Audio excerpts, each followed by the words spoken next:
Hi there, it's July the 12th and we're continuing our journey through the first book of Chronicles, and we've come to the end of chapter 12 and we're going into chapter 13 and 14.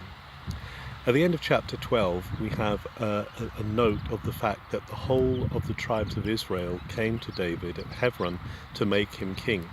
Remember that David was king over Benjamin and Judah, but actually at this point, after the death of Saul, all of Israel comes to David. And so there's the gathering of the clans, as it were, the gathering of the tribes in Hebron, and they then make David king.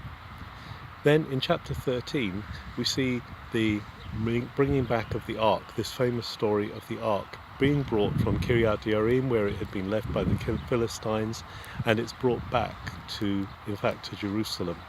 But on the way this terrible occurrence happens where Uzzah puts out his hand to steady the ark as it's falling off the cart, and he is struck dead, and so David leaves it where it is.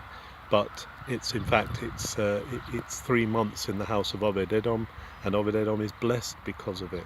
So David eventually brings the ark into Jerusalem with great festivity. There's great music and dance and movement. There's a real emphasis here on the worship of Israel, and in fact it says there was joy in Israel. And then in chapter 14 we have the account of David's battles against the Philistines, the fact that he put the Philistines down, not once but twice. Twice they ranged themselves against him, and twice the Lord came and delivered them into his hands, so that he became supreme over all. He's the most famous king in the whole of the history of Israel, and he is the one who is the ancestor of Messiah, the one who is the ancestor of Jesus. Jesus is the son of David, and it's because David put his faith and trust in God, not because he did everything himself, not because he was powerful in himself, but because he trusted the Lord. And the chronicler is at pains to point out that unlike Saul, David inquires at the ark of God. David wants to know what God thinks about situations.